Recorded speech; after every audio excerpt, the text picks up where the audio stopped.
Well, good morning from Fredericton, my friends. This is the capital city of New Brunswick. It is the third largest city in the province, and it is absolutely beautiful. One caveat I have to give though before we even get into the video though, which I did not know before coming here, is that you really want to visit in the summer. I just missed it. It is early October right now, so a lot of the things that I wanted to do in this video, like kayaking down the beautiful St. John River, attending some of the local nightly markets, a lot of that is done for the season. So it is very quiet right now. I think it is more or less just locals that are here right now, and just a lot of the events that people come to Fredericton for aren't happening. So I am having to kind of improvise with what I initially planned to do for this video. I think it's still going to be fabulous, but I think this video will morph into just Fredericton as a city sort of video, maybe what you can expect more so if you're thinking of moving here. Because one thing I haven't really mentioned in my prior maritime videos is that the affordability, at least in some parts of the Maritimes, are some of the lowest in Canada. And now that I've seen a place like Fredericton for myself, I think that this could actually be a great place if you are looking for a slower pace of life, a family-friendly city, and just a beautiful place to call home. As I've mentioned before in many of my past videos, I think some of the most underrated places to live in Canada as far as affordability and real estate prices go are the smaller cities in Alberta, Saskatchewan, Manitoba, and now I would also add the Maritime provinces to that list, other than Halifax, because they are definitely facing a housing crisis. New Brunswick in general has one of the highest affordability scores in Canada, where the average wage is around $58,000 before taxes, and the average detached home is about $288,000. For reference, it's $851,000 in Ontario and $966,000 in British Columbia. Fredericton, being the capital, has a lot to offer in terms of amenities, parks, and cultural events. Something I was especially impressed to see in Fredericton was the pedestrian and bike trails all over the city, and I guess there's 120 kilometers of them. It's super beautiful to go for a walk down by the St. John River, across the railway bridge, and also explore the northern part of the city. There's also a lot of art galleries and performance halls, as you'll see later on in the video, and all in all, I think it's a very peaceful and family-friendly city that doesn't get that much recognition in Canada. Alright guys, we are at Claudin's, and this is one of the best breakfast places in this city. I was actually already here, really enjoyed it, but today I will be trying their famous lobster eggs benedict, which you can assume I'm so excited for. Alright, so let's do a proper taste test. Alright, so we got the perfect bite with everything. Let's try it. Wow. I think this is officially my favorite type of eggs benedict. It's going to be pretty hard to find in many other places. Have you guys seen this sort of thing on a menu? I don't know if I've seen a proper lobster eggs benedict in your regular brunch type of places. This is delicious.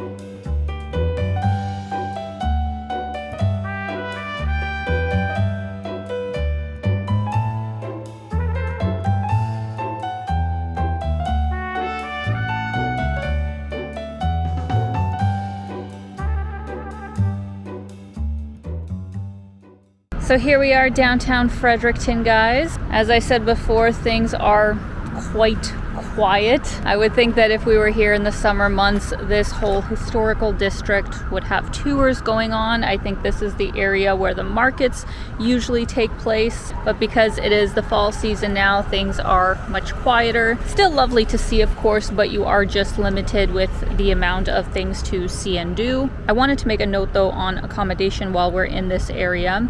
Overall, I would say that downtown is your best option for accommodation. Most of the hotels are in this area. Something to note is that I did not see any hostels available here in Fredericton, so if you are a solo traveler on a budget, that might be an issue. What I actually decided to do is to rent a room on Airbnb from the loveliest lady. Maybe I'll even link it in the description.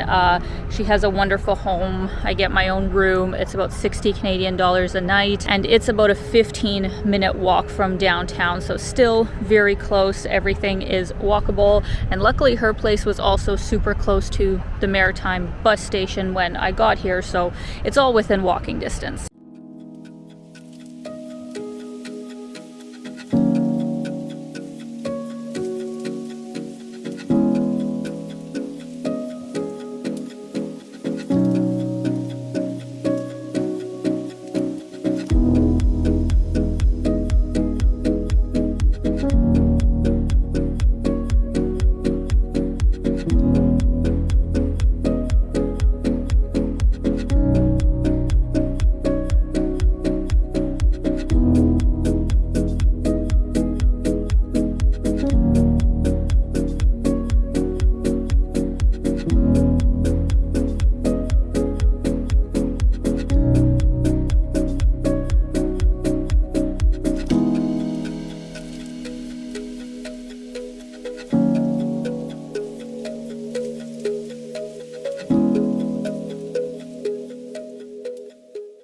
So here we are in front of the Legislative Building.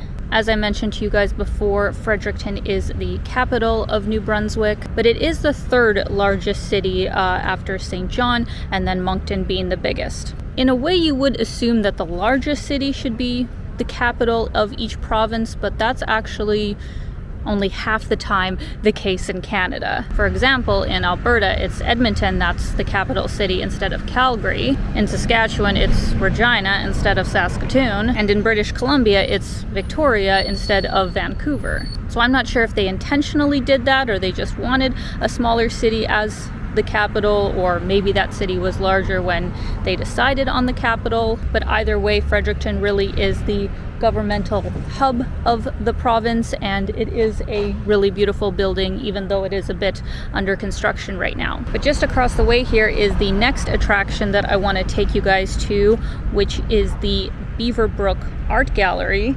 The building itself is quite impressive, and the works of art there are supposed to be absolutely spectacular.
Alright friends, we are currently on the lovely railway bridge that they have here, connecting the south where we were and the north part of Fredericton.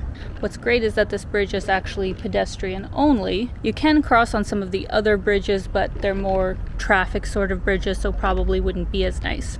I took a little walk down here last night, but didn't go all the way across. So for today's video, I thought it would be fun to go over to the north side of Fredericton. The lovely lady that I'm staying with actually gave me a suggestion of a indigenous owned restaurant that is really famous with the locals here. It has really good seafood. That's about a 20 to 30 minute walk from the top of the bridge.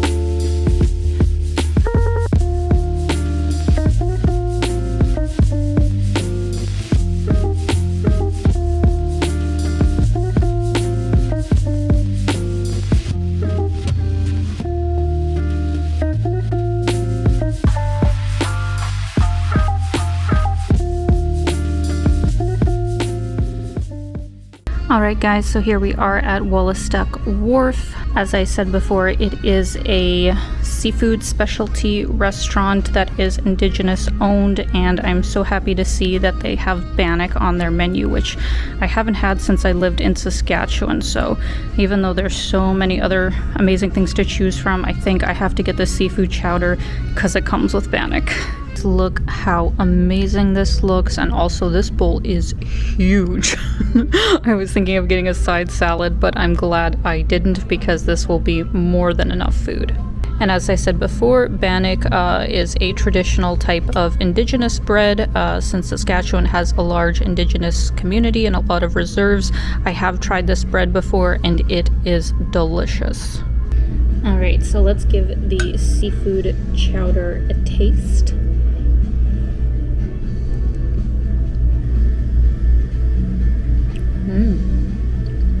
Very nice. I got some crab and some shrimp. I think there's also some scallops in here and a little bit of lobster, which is awesome. Very good. And now let's try the bannock. Some butter on top.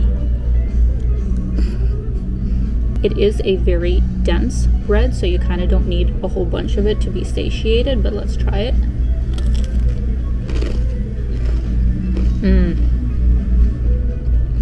That is so fresh. Either they just warmed it up or it is fresh out of the oven. Super good.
So that is it, friends. That concludes my time here in Fredericton. I hope you enjoyed this video, and if any of you are locals or just people who have visited the city a lot, please let me know in the comments any of your suggestions of things to see and do. I'm also sad to say that this is my last video of my time in the Maritimes. It has gone by so quickly. Obviously, I didn't get around to Newfoundland. I really would have liked to, but I think that in and of itself is a whole other trip. So I'll definitely be back, but I am going to be heading back to Toronto to edit the videos that you guys are seeing now, and probably the next video that you see after this one, maybe there will be one more of Toronto. I don't know at this point in time, but I will be heading to Southeast Asia for the winter, so that will be the beginning of that journey. As always, I want to say a big thank you to each and every one of you for tuning in. I hope you're having a fantastic day, and keep being your own kind of beautiful. Bye, guys.